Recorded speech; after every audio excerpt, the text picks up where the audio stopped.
Welcome everyone. We're back again with another SCP Resurrection reading. Today we'll be reading Lending a Hand by Dr. Cimmerian. So, without further ado, let's get right into it. Lending a Hand. The Ethics Committee isn't your enemy. Your science liaison is there to help you do your job better. Those pesky containment procedures can seem impossible to perfect, but if you work with your liaisons, you can get them just right. If your liaison pays you a visit, give them your full attention. They're just there to help. Page 234 of the Foundation Employee Handbook. Dr. Jeremiah Cimmerian sat in the back of a powder blue Lincoln Continental at the outer gates of Site 88. It wasn't a long drive from Mobile Regional Airport to Site 88, and Cimmerian had enjoyed the scenery. Cimmerian's driver, an elderly, quiet, and sober man, with a barely detectable southern drawl, flashed identification to the guard, and they moved past the outer perimeter. Two other cars were ahead of them. That's the second checkpoint. Cimmerian tried to get a closer look at the other two cars. Kent, right? Yes, sir, the driver answered. Busy day today? Cimmerian closed his laptop. Probably more engineers out of 352, Kent said with a nod. The regional director's been pushing us to upgrade our containment wing. Pete was honest about those upgrades for years. I'm surprised they're finally following through, honestly. Kent turned around and seemed interested for the first time this entire trip. You know the regional director? I didn't actually meet her in person until that breach a few years back, though the circumstances weren't exactly conducive for us to get acquainted. If it wasn't for that, I'd just know her as a name on reports I filed. Kent put his arm on the back of the front passenger seat. You used to work here? Yeah, site liaison for the ethics committee. Kent laughed and turned back. For a minute, Cimmerian thought, he must have thought I was important. You are not just scientists, and you are not just agents. You are diplomats. The world is counting on you to not just contain threats, but to avoid taking actions that create new ones. There are many objects that will not, or cannot, care how morally or ethically you treat them. There are also many that will care, and we care. Remedial Ethics. A refresher, page 2. Cimmerian turned the doorknob leading to Director Maddox's office and nearly choked on the smell of cigar smoke. The photos on the bookshelves were significantly older than the ones on the desk. All of them were pictures of Maddox at various stages of his life. Maddox greeted him warmly. Cimmerian had heard these sorts of pleasantries before. Regular staff might not care, but site directors knew better than to piss off a member of the ethics committee. Everyone had skeletons. Cimmerian just nodded along until Maddox got to the real question on his mind. What brings you to Site 88? Honest to God, ethics violations, believe it or not, Cimmerian said, pulling a file folder from his bag. I'm here to investigate your liaison's reports. Ah, yeah. She's been complaining about a lot of our work recently. Cimmerian nodded. Most of the stuff relating to the Alpha 9 trials, right? Maddox stopped, suddenly. You're cleared for that? Do you think the committee was just skipping the party? Maddox composed himself. Sorry, okay. Your liaison. Maddox paused for a moment as if remembering the name. Jenkins. She's complaining about some of our work because she's not read up on Alpha 9. There's not much we can do about that right now, though. Even so, we can't just ignore the reports. That would be even more suspicious. So, You're just going to run around the site and make it look like you're checking up on things? I'm focusing on 2913. So, depending on how that goes, I might be out of your hair before the end of the day. 2913? Maddox shifted in his seat. Cimmerian pulled a folder from his bag and opened it. I'd like to talk to you about the impact testing you ordered last month. SCP-2913 is a severed right hand, formerly belonging to James Holman, deceased, which is capable of independent movement. Approximately 5.1 centimeters of the radial bone and 4.6 centimeters of the ulna extend, uncovered by skin behind the wrist joint. Despite the lack of a biological support system and obvious trauma associated with the terminating ends of the bones behind the wrist joint, SCP-2913 remains healthy. SCP-2913 is capable of speech, hearing, sight, and smell. 2913 has shown a moderate level of skill in complex problem solving. While 2913 has been observed to move its fingers and thumbs together in tandem during the act of speaking, observation of SCP-2913 has revealed the auditory source of speech to be between the first and second metacarpal bones, even in the absence of motion. SCP-2913's documentation. Dr. Cimmerian sighed. The record he read had prepared him for this, but this was exactly the kind of SCP object that made it difficult for him to do his job properly. Cimmerian wasn't a naturally emotional person, but he was human. Remaining objective was always a struggle. Better get it over with now.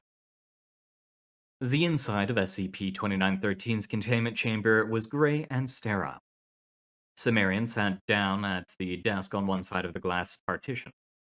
SCP-2913 lay almost motionless on the table, facing a television. Cimmerian could tell that the room hadn't been properly cleaned in a few days. He wrote that down in his notebook and then activated the microphone. Hello? The hand jumped and spoke. Holy heck! 2913 turned and moved its fingers and thumb in time with the words. Who are you? I'm Dr. Cimmerian. Well, hey, Simmy. Can I call you Simmy? Cimmerian paused for a moment. Sure. The hand walked on its fingers to get closer to the glass partition. I never saw you before. I've never come down here before. Han, I think. Cimmerian put the object's documentation on the desk in front of him. Haha, you're the first one to call me that. I was getting used to 2913. I can call you that instead if... Cimmerian began. No, I like it. It's much more personal than the number. Okay. Han, I wanted to get your perspective on the tests they've been running on you. Han recoiled slightly. Maddox knows what he's doing. He's been with me since I first got here. Cimmerian nodded. I understand that. I'm just helping him out. The more you can tell me about the testing, the better I can help Maddox do his job. Well, tell him just because my bones heal quick doesn't mean they don't hurt when they break them. Cimmerian started to answer when a short blast of noise blared over the intercom, followed by a voice. Warning! This is not a drill. Please remain in your current locations until further notice. There has been an incursion in Sector 4. Han spoke up excitedly. Are you about to go all John McClane on their asses? Cimmerian pulled out his phone. No bars. They locked the door before they played that message. No escape. You're just gonna wait it out? Not much of a choice. Cimmerian set his phone down on the desk. I'm safer in here than I would have been out there. There was a pause from Han before it turned around and crawled towards the television remote. You want to watch Game of Thrones then? I can start it over from the beginning of the season if you want. Cimmerian looked at his phone. Still no signal. Maybe later, Cimmerian said. Right now we need to talk about those tests. I have here a copy of Dr. Kondraki's termination procedure proposal. Step 1 is his plan to use cat urine and a pistol loaded with silver bullets. Backup plan 2, 3, 4, and 5 are listed as, and I quote, wing it, make something up, cross that bridge when I come to it, and put my head between my knees and kiss my ass goodbye. Post-incident interview 083-Clef-01. The questioning was routine. When it was over, Han had apologized if it was getting Maddox into any trouble.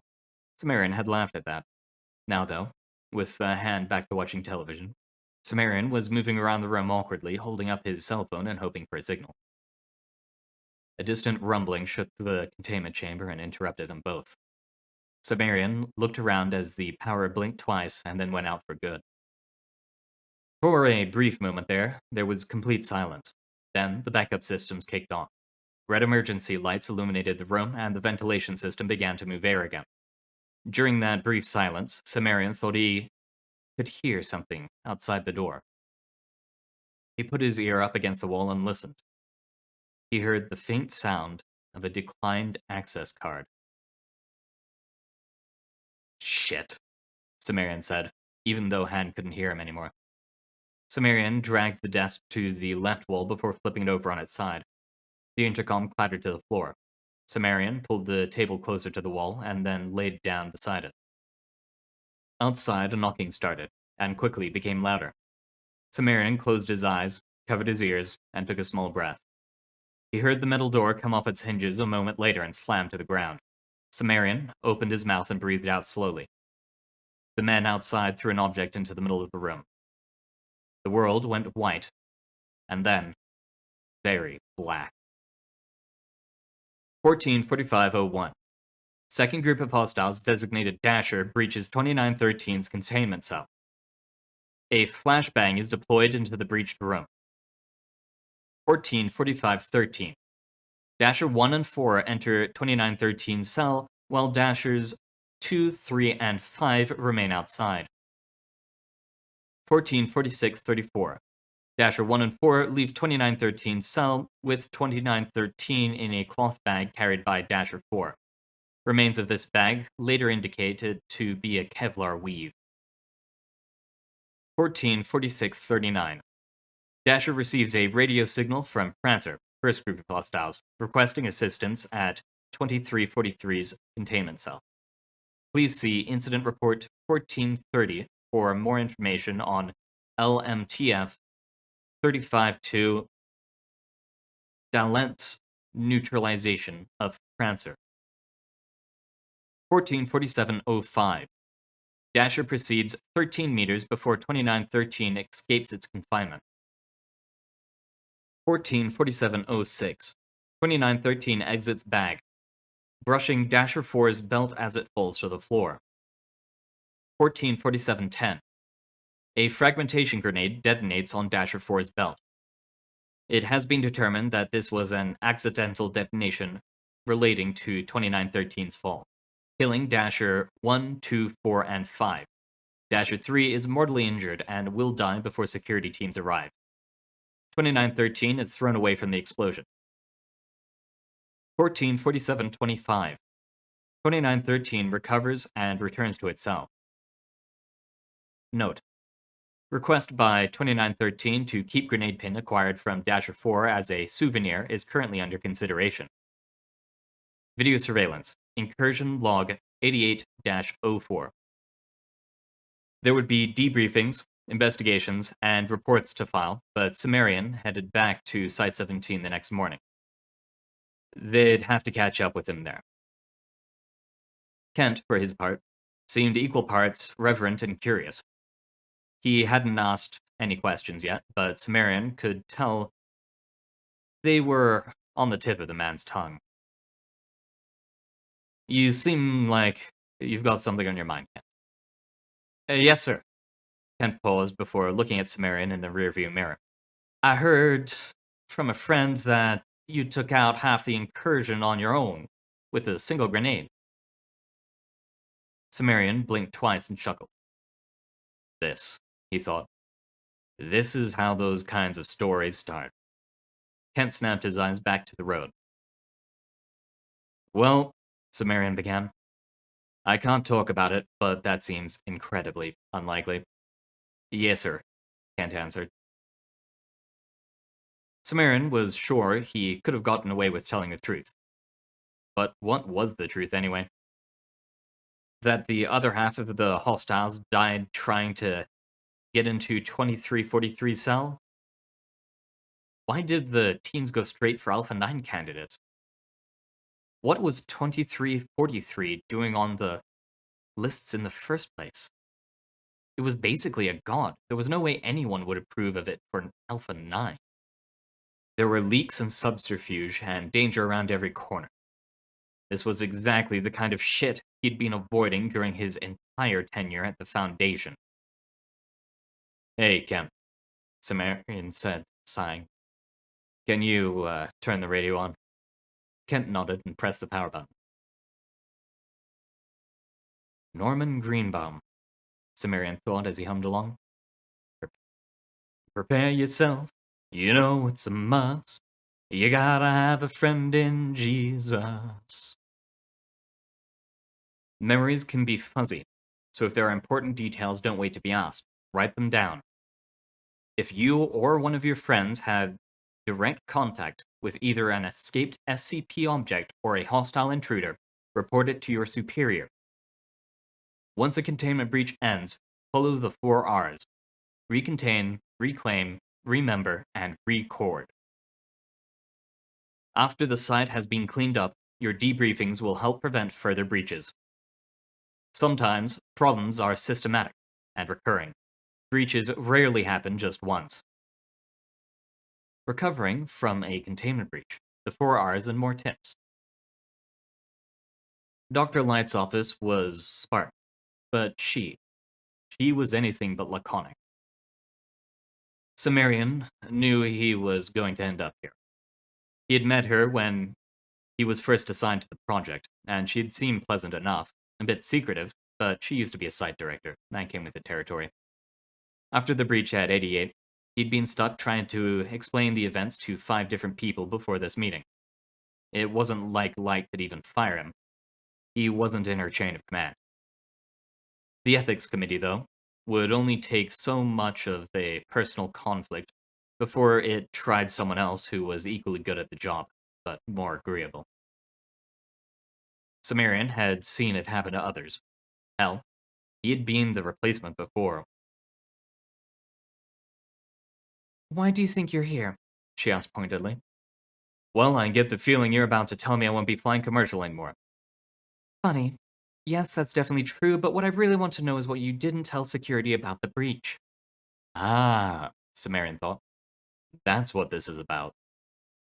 Cimmerian crossed his legs and laughed. 2343. When did you figure it out? After the first debriefing, Prancer walked into a kill box dressed up as a containment cell. What I want to know is how you got that past Maddox. Maddox still believes that 2343 is an Alpha 9 candidate. The engineering teams have been making some modifications to his site that he hasn't not been briefed on yet. You figure he's a mole? Not until the breach hit 2343. That was a false flag we planted in his lists. We've modified everyone's now, but until the morning after the breach, he was the only one who thought 2343 was a possible candidate. Smart. Why isn't he in a cell right now? We want to see what he does next. I'd love to say better the devil you know, but we think he is worse than a mole. He's a pawn. Cimmerian blinked. Wait, who uses site directors as pawns? Light stopped and smiled. An O5. It had to be. An O5 executed, or at least helped plan, a breach of Foundation site. Cimmerian's eyes widened slightly. No, there's no way. I think you'll find it's becoming increasingly likely. There's a reason the Council hasn't signed off on our little project yet. The debate is fierce, Fierce enough that someone might want to persuade folks that this is a bad idea with a little outside help. Shit. Yeah, shit. So, you can imagine that no, you won't be flying commercial anymore. We're going to bring the more promising candidates to a central facility. A single facility will be easier to secure and easier to hide. Sounds more like a single point of failure. There's no location that'll stay secure for very long. A central facility, Light said, shaking her head. Not a location. Cimmerian stopped and cocked his head to the side. How are you going to hide a whole facility? Light smirked, but didn't answer. Cimmerian knew that was as much information as he was going to get today. Whatever you're planning, you're going to need staff that are above reproach. A janitor speaks out of turn, and this is over before it gets started. That part's easy. Everyone's coming out of the woodwork for this. Ah, well, Cimmerian said with a nod. I do enjoy meeting new people. Both of them laughed, but only for a moment. And that's the end of the story. We were going to read a second one, The High Court with the Army of Magic today, but I'm low on time, my throat is sore, and we already have 20 minutes on this video, so we'll put a pause on that one and come back to it next time, especially with the amount of voices it has. I'm looking forward to it, but in a way that I know I'm going to be hurting afterwards. So, again, thank you everyone for coming. It's been such a joy reading for you all, and I hope to be able to read for you in the future again. Goodbye, and have a nice day or night, whichever it is.